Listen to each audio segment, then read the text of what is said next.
No one in this world can you trust. Not men, not women, not beasts. This you can trust. Hello and welcome to another episode of Glory of Golden State Gaming. I'm your host, Swamp Swimmer, and with me as always, the Cruella de Vil to my 101 Dalmatians, Vespacian. Hi, everybody. I feel bad. These ones are great. I keep choosing you as the villain character. This is bad. The truth of what I think about you is coming out. Okay, I wish I'd been keeping track of this along the way so that I could create a montage of who I am to you. You know? That would be a great super cut if I go back and cut all the intros together and see what it's like. Yeah. So recently, I think I would be a bit of a schizophrenic character.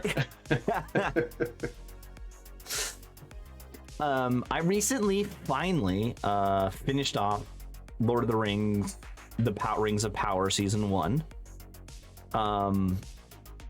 Just a note, I've already seen they're already filming Season 2. They're on a roll. It doesn't really matter how well these shows do. They're just gonna, Amazon's throwing a bunch of money at it. But before I say what I think of the season, what did you think of the season? I liked it, actually. I think that my number one concern with this was that it would just, come off as kind of like, Lord of the Rings, like just sort of a repeat, Yeah. I was hoping that they would kind of take advantage of the way they positioned in the timeline. Vulcan had sort of filled in a bunch of the space in that part of the timeline, but not all of it. So there's some blank space they could kind of interpret and do some fun stuff with. And I thought that they did a good job with that. I thought that they came up with some interesting ideas. I didn't love every part of it, but I mean, I think I think they did a nice job, and I'm looking forward to season 2. What about you? Maybe unpopular opinion. I did not enjoy it. Okay. And it was, and it's hard to pin exactly what I didn't. It was an overall feeling of meh. The look of it was great. The setting and to me it looked very close to what the movies were like, which is that's a good thing. They continued that feel. The story, it was just first of all, if you're watching this and you haven't seen it yet, spoiler alert. It was just this is the Southlands, which becomes Mordor. And it was the final episode. It's now Mordor. I felt like it was a lot of hitchy fan service. And it's this guy's Sauron. Oh, you knew it was coming, but we got you. And I felt it wasn't. I didn't really get in deep with any of the characters. Closest I thought the Dwarf King. What was his name? Or the King's son. I thought he was the closest to an interesting storyline, but the story just didn't do it for me. I'm maybe an unpopular opinion. Maybe I'm digging on it too hard, but it's just eh. But you know what? It's Lord of the Rings. I'm still gonna watch season 2. Yeah. I'm still an Amazon Prime subscriber. Yeah, fair enough. Hey, I mean, I think the thing that I struggle with it is what did they spend $500 million on? I don't know. Because I originally misread, and I thought that a part of that $500 million, half of it, was the purchase of the IP. I recently reread it and looked it up. That $500 million did not include the cost of the IP. It's just the production. Just production. Production is insane. I don't know. It looks great. It did look great. It maybe didn't even look as great as the movies, the Lord of the Rings movies. But man, I don't know about the $500 million price tag. That's kind of crazy. Yeah, I mean, yeah, that's. I've been joking with some of my buddies. It's just like, just a gigantic tax write-off for Bezos. It might be. That honestly might be it.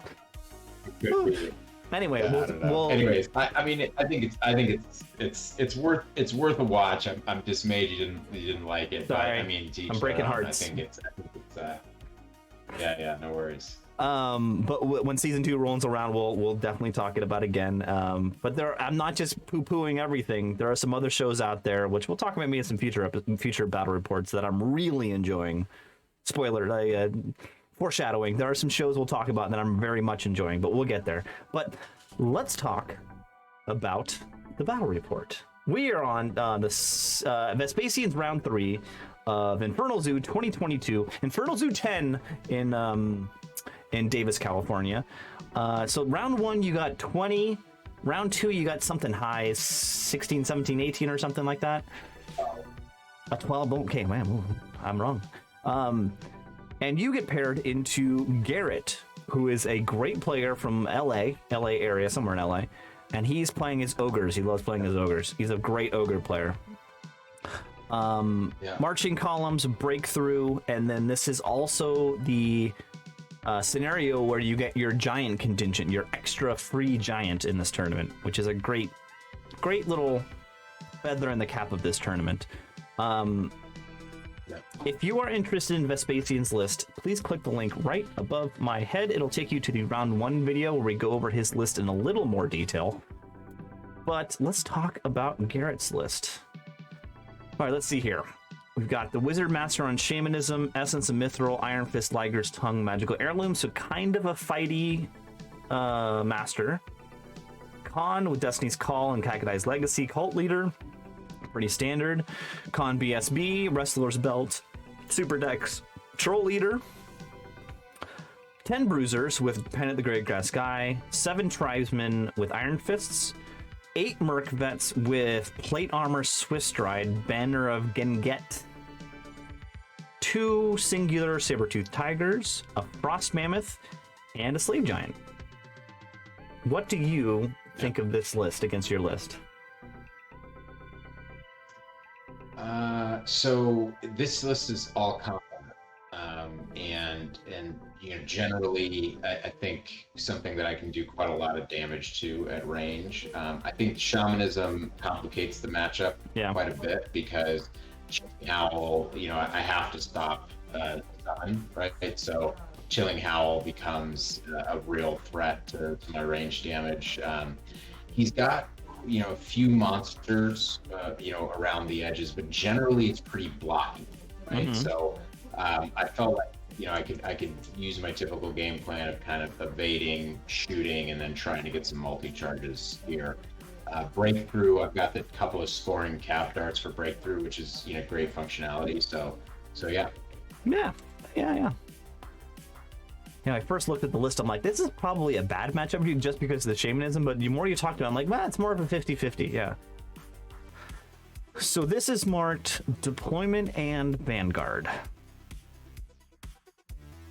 What do you got? So if I recall correctly, he won the roll for sides.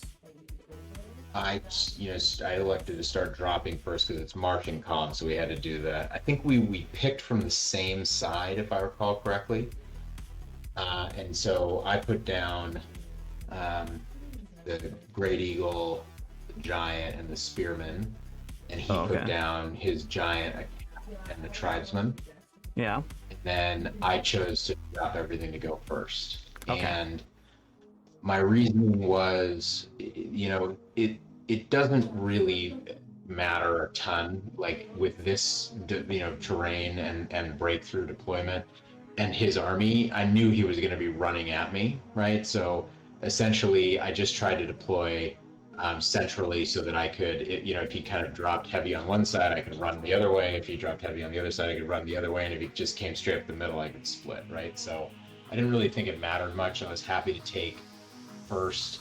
there's some argument to say that I might take second because of slipping the units through into the breakthrough, but I figured the units I'd have getting into the breakthrough would be those cav units anyways. They already move 18 inches, and my main thing was I just didn't want him 12 inches forward before I could start shooting. I didn't want him to be casting shamanism spells in me turn 1, right? So I'd rather go first, basically.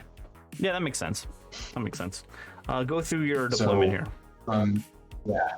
Left to right, you've got scoring cav unit, my 2 units of pathfinders, my sentinels, the dragon in front of them, the big archer unit with the BSB in it, the caster tree behind, the other treemen to the right, the reavers at vanguarded up a little bit in my forest, the giant on the front of the hill there, the great eagles and the forest guard. So relatively even, although sort of thinking to push towards the left with breakthrough. Mm-hmm.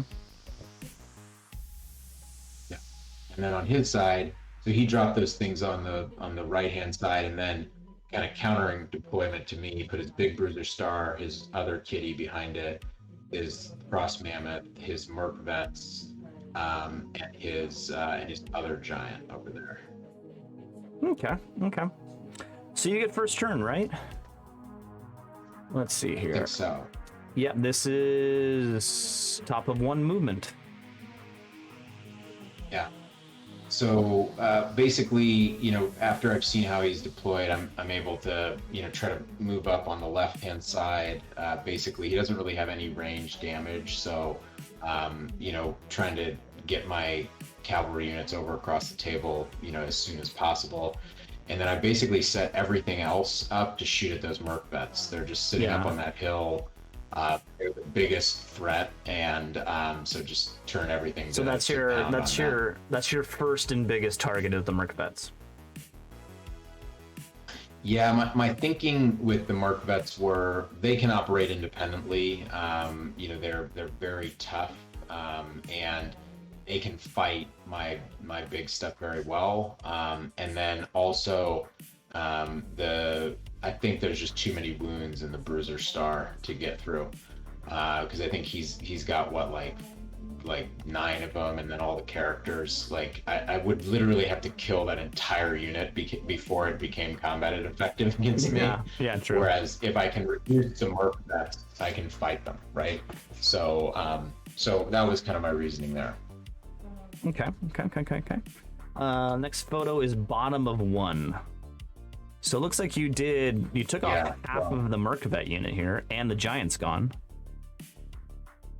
Or is it off screen? So the giant's out of frame over. Okay. Yeah. So I do pretty well against those merc vets. I think this turn I have a fairly slightly above average turn. I think I do 6 to 8 wounds to the merc vets, so I take off 2 or 3 bases almost. So pretty good into pistol and plate, into iron fist and plate. And then he pushes pretty hard towards me with everything, right? So this is why I wanted to go first, because otherwise everything's already across the table, right? Yeah. He chaffs my Sylvan giant that I had up there, and with his kitty there, and otherwise kind of brings one of his giants around, kind of into a flanking position, and otherwise just full court press. So the 2 giants out on the side, and then everything else straight up as fast as it can go. Yeah, I mean, it's a great move. Do you know did he get off any shamanism spells this turn? Yeah, so this turn I bound Totemic because you couldn't risk it early, and it was one of those phases where I only had 5 dice, so could easily have gotten pushed through. So I bound Totemic, and I think that I was able to stop. Maybe he put Awaken the Beast for toughness or something like that in his bruiser star. I was able to stop for everything else that I cared about, really. Okay, cool. Let's see here. This is top of 2 movement. So he also did maybe 2 wounds to the left hand scoring cap dart with his crossbows from his frost mammoth. So he hit with both, did a decent amount of damage there. I was able to pass their march block and get them up out of line of sight of the giant. And so from my perspective, they're basically safe. You know, they'll be able to get across the table and over there. It doesn't really have anything to pester them. Yeah. And I kind of just adjusted everything. I did charge the cat over on the right with the giant. I used my Great Eagle to chaff his bruiser star. Okay. And I found a nice little spot where kind of out of range of most things for the Tree Father. You can see him next to the bruiser star there, but it kind of covering, right there, kind of covering in support, for whatever counter charges he puts into that giant, basically. There you go. But he gets a free charge with these guys. He does, yeah. And that was something, to be honest, like Tribesman Strength 4, I didn't really see a big, big issue with them going for the Tree Father. So I was, pretty happy with where that was. And then I think in this Magic phase, I really prioritized defending that giant, because once he killed that cat, he could take the Tribesman and the giant, right? So I think I prioritized getting him either buffed or debuffing the giant, basically, so that he could withstand those charges, and then I could get my counter charges if I needed to. Gotcha.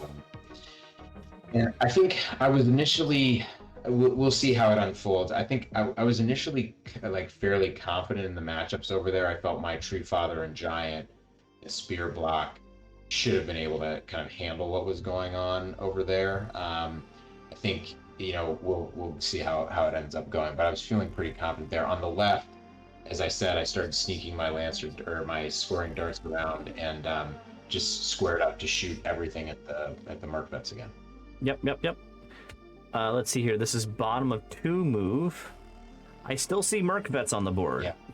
Yeah.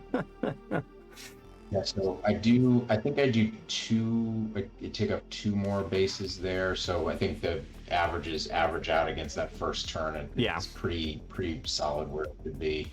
And it looks like I got Healing Waters up on the dragon, because I basically said, look, Merkvets, I'm going to shoot the crap out of you. If you want to charge me, go for it, essentially.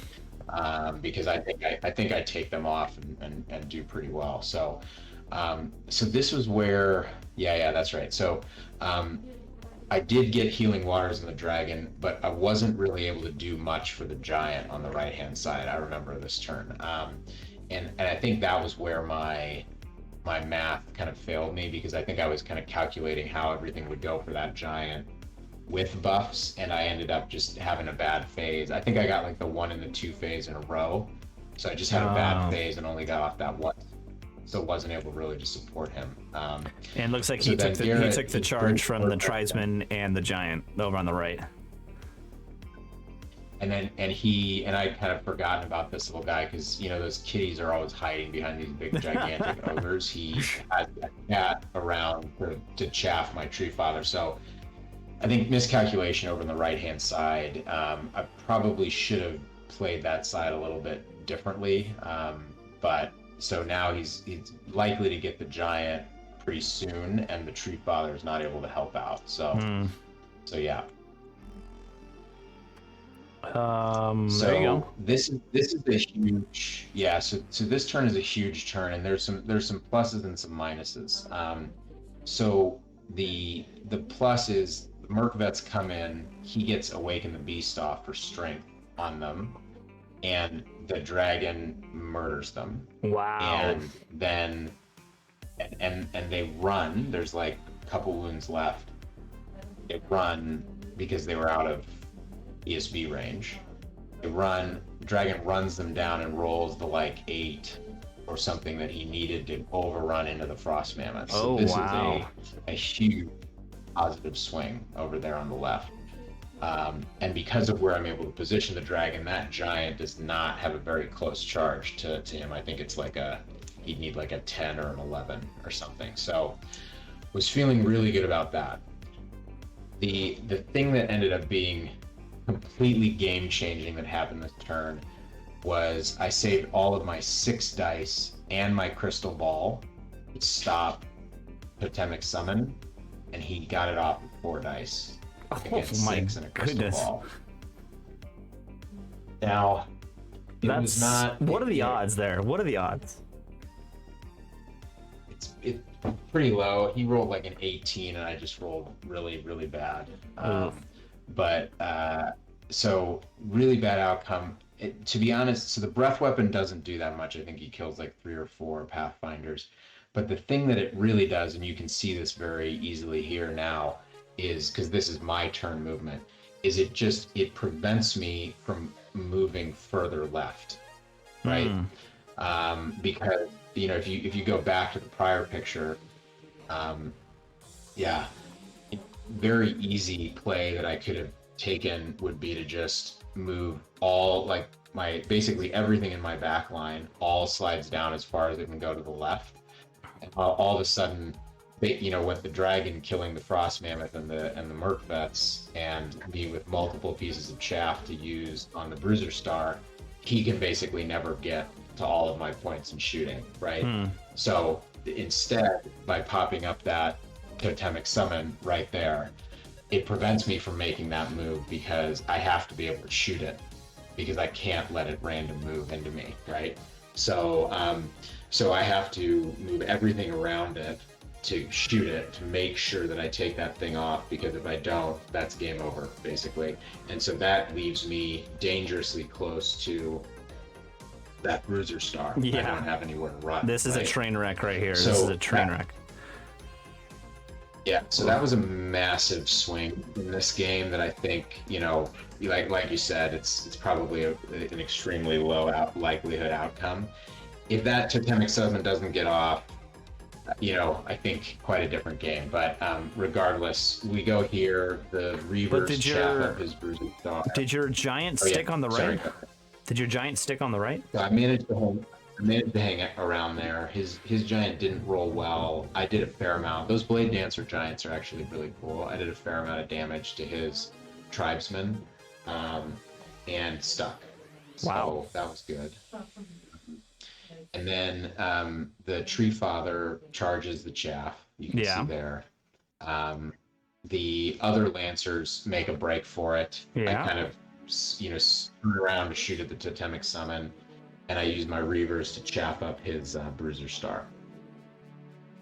Yeah, all makes sense. Let's see the next pick here. This is top of 4. Yeah. So what happens here, right? So we've now missed his turn where he charged the Reavers, killed the Reavers over and the archers, right? Using them as chaff, basically. He's managed to kill the giant. Yeah. And takes the depleted tribesmen. You can see there's not too many there. He takes them into the Tree Father. And he turns his other giant around to head over and try to clean up my spearmen and score the breakthrough, right? Because the monsters are scoring. Yep. And even given what happened, I take the totemic summon off, obviously. Even given what happened with the totemic summon, I think that the game is kind of recoverable here. I think the Tree Father wins that grind and then can go score. I've got the two horse units scoring over in the upper left.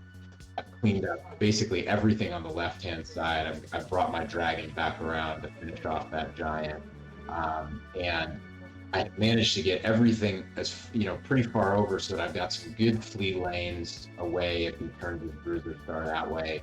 And the only thing that it comes down to is that because everything got bottled up by that totemic summon in the prior turn, my ancient is only able to go just exactly that far. That's as far as it could go, and it leaves, when the bruisers finish off those archers, a 9 on the dice charge for the bruiser star into the Tree Father.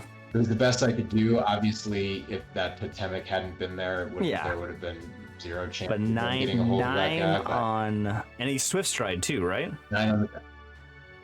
Yeah, he is. Yeah. Yeah. That's Yeah.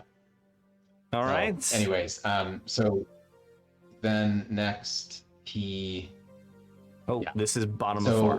So a couple of things happen here. Yeah. That so in the prior turn, and I still think this is you know, looking back at the map, very unlikely, but those iron, or sorry, those tribesmen beat the tree father by 1, and he fails his stubborn and gets run down.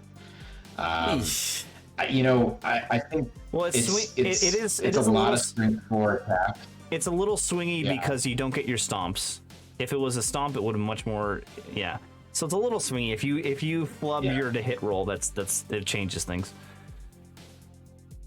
Yeah, totally. I think I just, you know, wounding on 6s with a 4-up, 5-up, I just kind of assumed that it would be like a push for most turns. But yeah, just, you know, some bad luck at the wrong time. And then he takes his bruiser star and he does something I actually think was a little bit of a mistake, but he didn't end up having to pay for it. He charged my BSB's unit first, which of course I go ahead and flee. And then I failed a 9 leadership check on the dragon, which is a real shame. Oh, to not pursue. And he flees. No, to flee. So he with the bruiser star, he charges the sentinel unit, that one in the middle with the BSB on the end of it. Oh. They flee. They And it run goes over to the dragon. and The dragon failed to 9. Yeah. So that sucks. So that was a shame.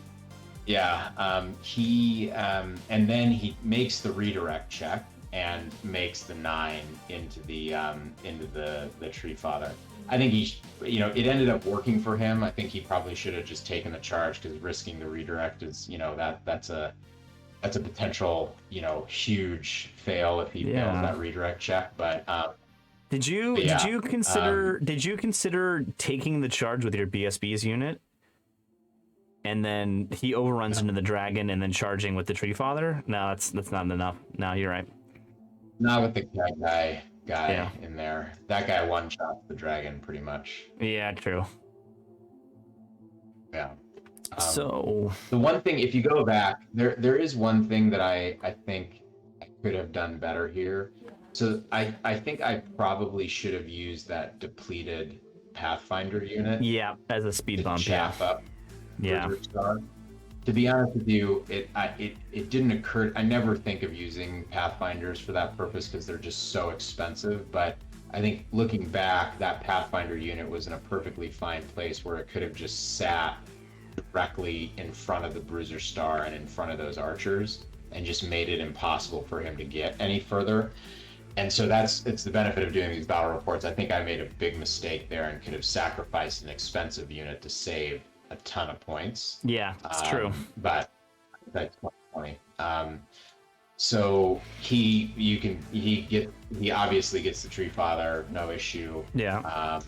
I'm able to set it up so that I lose one of my Pathfinder units. So there you go. I ended up losing one anyway. So kind of a point, you know, could have sacrificed them for a better cause. I lose one of my Pathfinder units. I keep the BSB and the dragon alive, and the BSB's unit, so they survive. And then we have quite a drama at the bottom of 6. He 5 dices, Totemic Summon boosted, to try to go after my 2 scoring units, because at the top of 6 we were tied on breakthrough. I had 2, he had 2. Yeah. Right? So he 5 dice boosted Totemic Summon. I fail to stop it. So he gets it off. And he blows up his shaman, so sucks him into the warp. Oh no. But he gets the Totemic Summon, and the Totemic Summon goes after the depleted unit and kills them exactly to a man. Oh no. So if he had been one wound short, I would have pushed the objective. But so big swingy game. Gareth's magic, you know, basically won him this game. Those 2 Totemic Summons, you know, in aggregate lost me something like 5 to 8 battle points or something like that in total. So that was a bit of a wild outcome, but otherwise he played an extremely tight game. Stuck to his battle plan and played it really well, and took advantage of some of the miscalculations that I had, and had some luck show up for him when he needed it. So good game against a solid opponent. And that puts you on 5 points. Yeah, that's a rough game. Like it was. I think you both had a good game plan. Yeah, I think you both had a good. Yeah, they both had a good game plan, and it's just those swingy few dice rolls really got you bad. Let's see here. Back to start. Yeah, I think you made the right move as far as dropping for first. You needed that first run of shooting, especially in this like 100% shooting army versus 100% not shooting army. Yeah. I think you played it right. It's just the dice weren't with you. And Garrett's a great player too, so it's... Huh. So that leaves you on... I think I could have... Yeah, that leaves me on 37. And I think I could have... I left this game... I mean, you can't, not stopping a 4 dice with 6 dice and a crystal ball. Like, you can't plan for that. But on the right-hand side, I think I should have played that much less aggressively. I had no reason to start that engagement so early. Yeah. It was one that was fairly toss-up, meaning I felt like over time I might win it, but it was pretty close. And I think I should have been withdrawing, creating counter charges, and just sort of threatening his advance, because I already had a gigantic bruiser star coming straight for the middle of my lines. I didn't there was already threat saturation. I didn't need to try to force the issue on the right. And if I'd had that giant or that tree father later to do backup chaff to cause trouble or do multi charges, I think I could have gotten a much better outcome over on that right hand side and not given it up so early. If that same outcome had happened, but like 2 or 3 turns later, it would have been, I think, a much better. I would have had a much more flexible set of options available to me. So I think that one was just sort of poor play. I was happy with my play on the left. I think it went well, and worked out the way that I'd hoped. So yeah. Awesome. Well, leaves you in 37. Still a very solid point value after day 1. And we'll see where this tournament goes. Thanks for watching. Please like and subscribe, and we'll see you next time.